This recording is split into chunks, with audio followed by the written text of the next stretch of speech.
श्री राम गोपाल भारद्वाज ज्योतिष केंद्र में आपका स्वागत करता हूँ। ज्ञान की चर्चा को आगे बढ़ाते हुए आज हम योगों के राजा की बात कर रहे हैं। योग पंच महापुरुष योगों के बारे में हमारा सीरियल चल रहा है, यहाँ पे सीरीज चल रही है, जिसके बाद में आज हम बात करने जा रहे हैं मालवीय योग के बारे में। इसको योगों का राजा कहा गया है। सभी, चाहे वो रोचक योग है, चाहे वो शश योग है, उन सबसे उत्तम श्रेणी में, क्योंकि आज के टाइम की सबसे ज्यादा जरूरत क्या है, हमें माला माल बना देने वाला ये योग मालवीय योग, इसका नाम से ही पूर्ण रूप से आपको क्लियर हो जाता है। इसको धन लक्ष्मी योग भी कहा गया है, क्योंकि वैसे तो बहुत से योग लक्ष्मी के योग हमारी कुंडलियों में मिल जाते हैं। जैसे क्या है, गज केसरी योग, महालक्ष्मी नारायण योग, ये सब लक्ष्मी देने वाले योग होते हैं। लेकिन उन सबसे उत्तम श्रेणी में पाए जाने वाला मालवीय योग, जो कि बहुत कम कुंडलियों में पाया जाता है, जो कि बड़े बड़े कलाकार होते हैं उनकी कुंडलियों उसमें पाया जाता है, जो बड़े बड़े डीलर्स होते हैं कॉस्मेटिक्स के, आप परफ्यूम्स के बड़े बड़े डीलर्स होते हैं, उनकी कुंडलियों में पाया जाता है।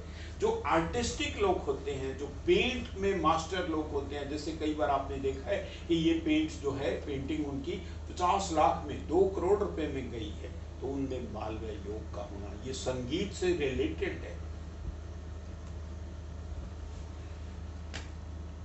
ऐसे है, आज हम बात कर रहे हैं मालवीय योग से।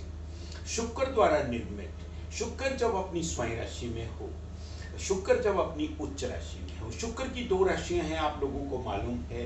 शुक्र वृषभ राशि का भी मालिक है और शुक्र तुला राशि का भी मालिक है। तुला राशि शुक्र की मूल त्रिकोण राशि पाई गई है और मीन राशि में शुक्र उच्च का हो जाता है।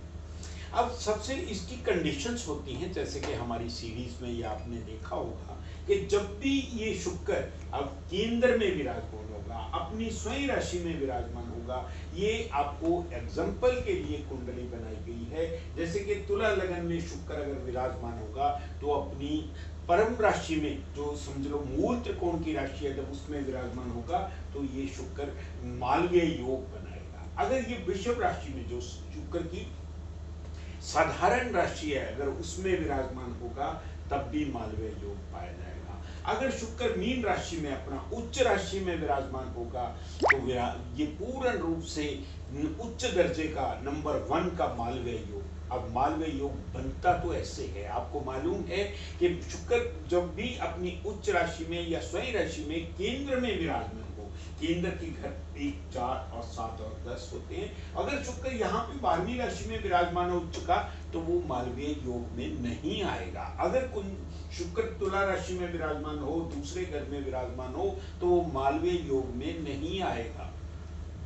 मालवीय योग की एक कंडीशन है, कोई भी जो पंच महापुरुष योग हैं, इनकी एक कंडीशन होती है, ये सिर्फ और सिर्फ केंद्र में ही, और ये 3 उस राशियों में बनने वाला योग है।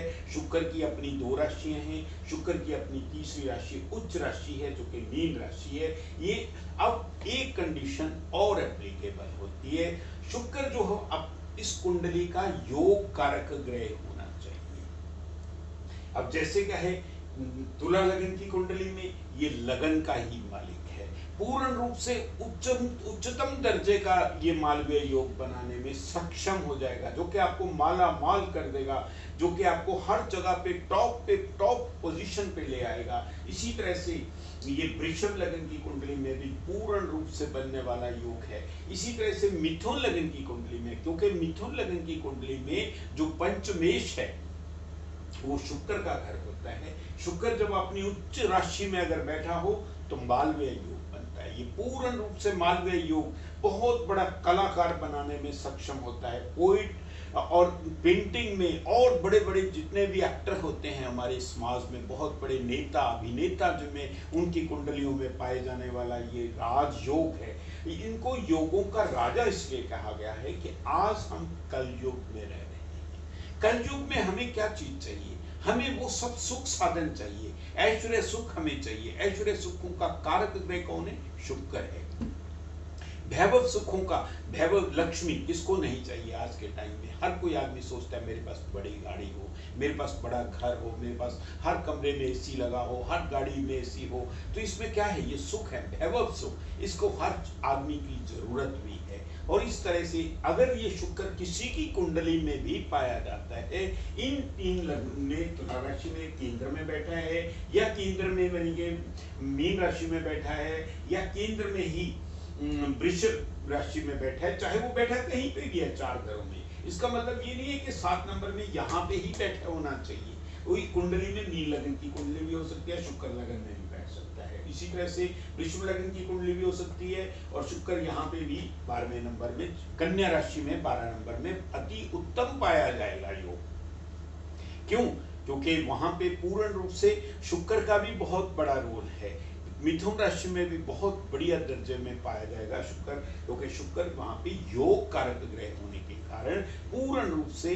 और फिर क्या है कि ये कई बार ऐसा हो जाता है कि ये कैंसल हो जाता है, बहुत सी कुंडलियों में पाया तो जाता है। जब भी शुक्र पीड़ित हो जाएगा किसी भी कारणवश, शुक्र अगर ग्रहणित हो गया है, राहु केतु से ग्रहणित हो गया है, तो इस बात का ध्यान रखना कि शुक्र को द्वारा पाया गया मालवीय योग आपको पूर्ण रूप से फल नहीं देगा जब तक आप उसका इलाज नहीं करोगे, उसकी पूजा वगैरह नहीं करोगे। सबसे उत्तम उपाय होता है पूजा पाठ।